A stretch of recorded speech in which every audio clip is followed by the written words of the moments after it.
Look, Jafar Panahi is more than just a filmmaker, and It Was Just an Accident is more than just a film.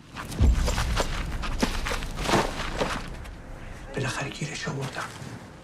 Going into Just an Accident, you expect great things with Panahi at the helm. His work, even if you might not fall in love with every single beat, it does leave a fairly permanent mark and stays with you a long time after you finish watching. I'm sure that most of you already know his general story, but I do think that providing some additional context is kind of essential here. So, Panahi has been imprisoned on two separate occasions for speaking out against the Iranian government directly or indirectly. He has, for years, been smuggling his films outside of the country and creating these films in the first place without government permission. During his most recent prison sentence, 2022 2023, he was held with a number of other prisoners, which was a lot different than his first sentence, which he spent with only a couple of other people or actually in solitary confinement as well. The conversations that he had during that second imprisonment helped lay the foundation for It Was Just an Accident. The film follows Vahid, a mechanic and former political prisoner, who hears the squeak of a prosthetic leg and becomes convinced that the customer is the man who abused him while he was imprisoned. But he can't know for sure because he was blindfolded the entire time. Still, he essentially kidnaps this man, puts him in his van, and drives out to the desert to decide what he's going to do. Ultimately, he comes together with a few other individuals who were detained and abused by the man that they call Pegleg, and this tale of revenge versus compassion and response to trauma starts to unfold. To ground these characters even further in reality, Panahi brought on Mehdi Mamadian to help with the writing. Mehdi is someone who has himself been imprisoned actually many, many times, and I'm not even sure if he is currently out of prison. He was detained last year, but then I believe that he might have been detained again. Regardless, bringing him on was important to Panahi in order to ensure that these conversations between prisoners reflected actual conversations between prisoners. So the film is ultimately rooted in Panahi's own personal experience, but also the experience of these other prisoners. The narrative itself kind of studies the different ways that human beings process systemic abuse.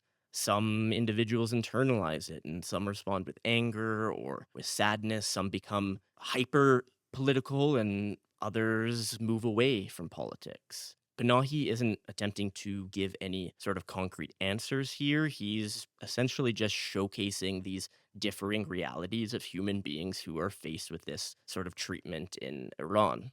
On a tonal level, the film uses levity as a kind of false safety net. It isn't a comedy per se, but there's consistent yet fleeting pockets of humor that lull us into a false sense of security, which makes the inevitable confrontations with the truth hit even harder.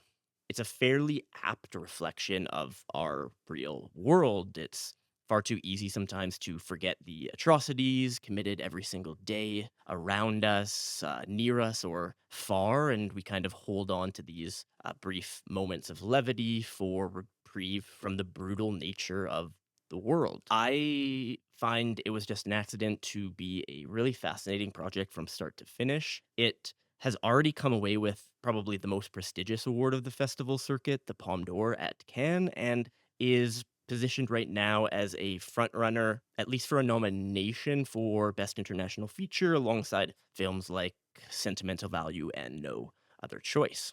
From the opening frames, It Was Just an Accident establishes a very palpable sense of confinement. Characters are often locked into very tight frames. They're frequently inside cars, kind of underscoring this trapped condition of people living under the Iranian regime. And this claustrophobia is reinforced by the van that is very central in the film, with as many as 6 different characters squeezing into this cramped space with little to no room to move. These suffocating interiors are very clearly contrasted with the vast openness of the desert. Visually, scenes are almost exclusively either tight and compact with no room to move or wide and expansive. The irony is clear and it's effective. The desert, in theory, should represent an open world of freedom and possibilities, but it actually suggests a different kind of confinement, a sense of faux freedom, this seemingly endless space, but no clear direction. The characters might be out of this physical prison, but they remain imprisoned in a more metaphorical sense. And that's something that Panahi has kind of talked about, how even when you are granted freedom, you are not truly free. Their lives have been essentially taken away from them. And while they might not be imprisoned physically, they still haven't found true freedom. The pacing of this film is very deliberate. Some folks definitely might feel like it drags at times, but Panahi has always been unafraid to kind of move at his own tempo. There are many long takes with characters drifting in and out of frame, which allows these tensions to essentially build in real time.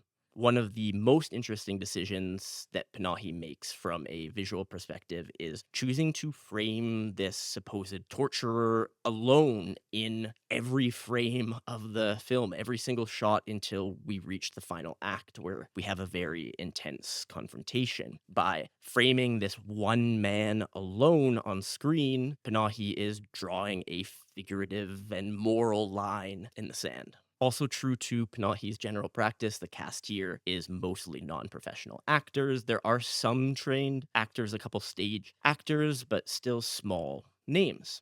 Most of the cast are not full-time performers in front of the camera, and this really deepens the authentic feel that we get on screen. For example, the character Vahid is a taxi driver in real life. Shiva is a karate instructor, and Hamid is a carpenter. By casting these individuals, Panahi further blurs the line between performance and this very real lived experience in Iran. At the end of the day, whether you fall in love with the film in its entirety, it's difficult to argue with the ending. I won't go into any spoilers, but I will say that the final beat here is one of the most powerful of the year, and I personally don't think that there could have been a better way to end the movie. Thank you so much for watching. Subscribe, like, comment, boost this video within the algorithm. Thank you so much for doing that, and watch some more when they eventually come out. Cheers.